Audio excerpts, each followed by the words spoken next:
exceptionnelle, à tel point que tous les ans, à Annonay, comme un pèlerinage d'ailleurs, les gens d'Annonay, les associations d'Annonay, la transaction aérostatique d'Annonayenne et puis le club d'Annonay refont cette reconstitution et c'est quasiment un lieu de pèlerinage. C'est-à-dire, bon, c'est la Mecque ou Lourdes, et bien pour les aérostiers, le pèlerinage d'Annonay le 4 juin est quelque chose de presque incontournable. Je l'ai fait. Voilà, et l'on peut constater donc que nos amis ont maintenant déposé de la paille dans la vasque qui se trouve donc sous cette réplique et viennent d'y mettre le feu donc pour commencer à chauffer et à remplir donc l'enveloppe de ces ballons. Leur a-t-il fallu beaucoup de temps pour réaliser cette démonstration? Quelques minutes et quelques bottes de paille, mais je vous ai dit qu'on avait mis quand même quelques condiments supplémentaires aux bottes de paille, qui étaient d'ailleurs humides. C'était volontairement parce qu'on pensait que la fumée aidait à faire voler l'engin. Bon, on sait maintenant que c'est pas le cas, mais à l'époque, les frères Montgolfier pensaient, Joseph essentiellement, pensait que la fumée aidait à la portance. On voit la bête qui prend forme, on voit que les gens la retiennent et ils auront même beaucoup de mal à la retenir.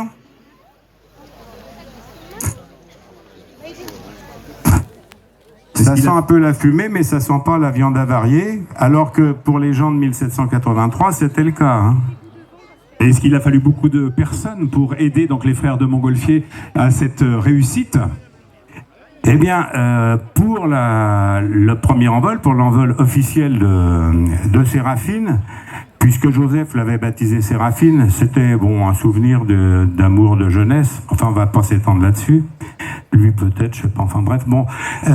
Donc, Séraphine s'est gonflé en quelques minutes, mais c'était calculé et en plus, l'expérience avait déjà été faite à 3 ou 4 reprises, mais de façon discrète dans les ateliers des pétrés Montgolfier.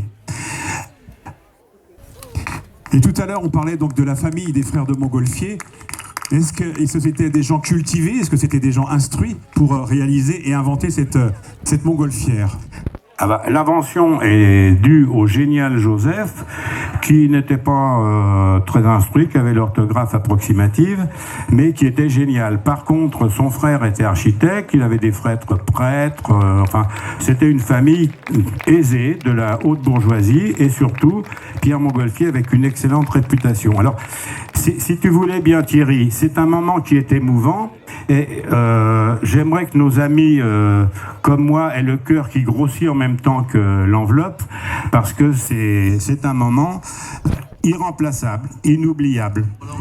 Tout simplement historique, puisque le 4 juin 1783, tout comme aujourd'hui, le 26 août 2017, ici à Brissac, eh bien, vous assistez à ce qui a été l'envol de la première montgolfière dans l'histoire de l'humanité.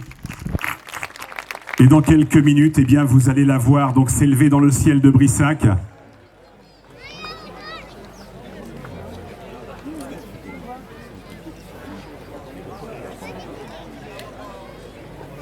Voilà, regardez nos amis qui alimentent donc le feu sous cette enveloppe donc qui se remplit à l'identique des montgolfières que vous avez pu voir cette semaine, d'air chaud, ce qui va lui permettre donc de s'élever tout à l'heure dans le ciel de Brissac, au-dessus du château.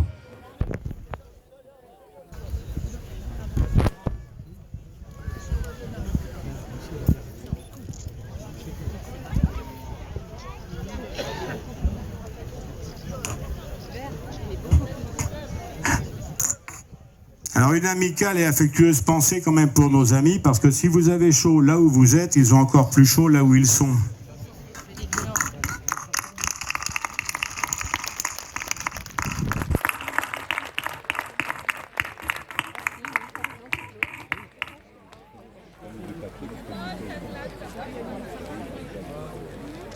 Alors y a-t-il une particularité justement à remplir ce ballon avec uniquement la chaleur de la paille qui est en train de brûler par rapport aux enveloppes que l'on connaît aujourd'hui? Est-ce que ce ballon, ça va lui permettre donc de s'élever plus rapidement, moins rapidement? Quelles sont les données physiques de cet envol?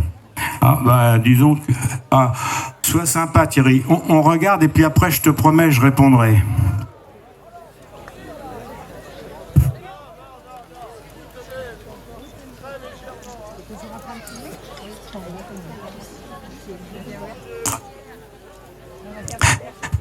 Alors, j'espère que nous entendrons un ordre. C'est toi qui le donneras?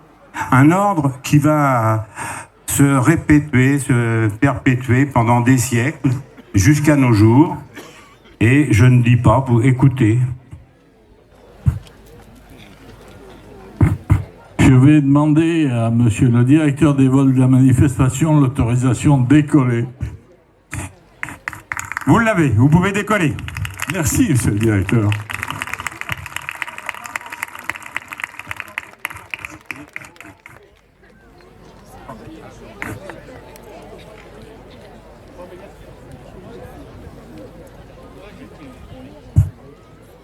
Regardez donc cette enveloppe qui continue donc de se gonfler sous vos yeux. Vous pouvez encore les applaudir très très fort pour ce spectacle historique, magnifique qu'il vous propose aujourd'hui, donc dans la digne tradition donc des frères de Montgolfier, le 4 juin 1783.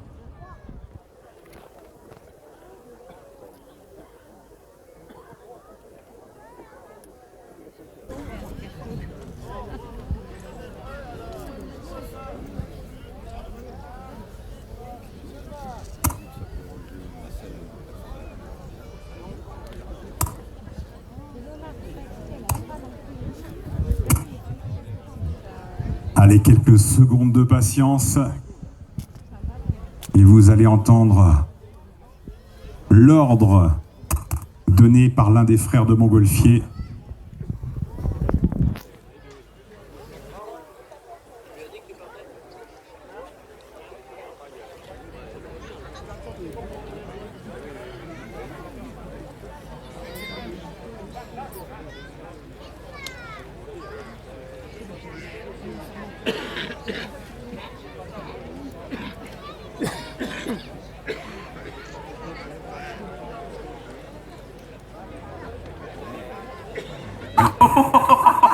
Et là, je peux vous dire que ça leur chauffe les doigts.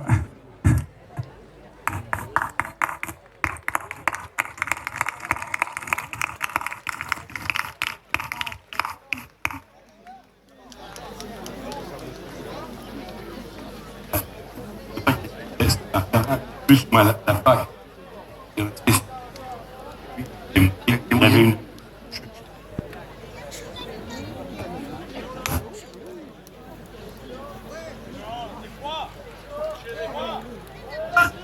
Lâchez tout! Et des applaudissements, s'il vous plaît!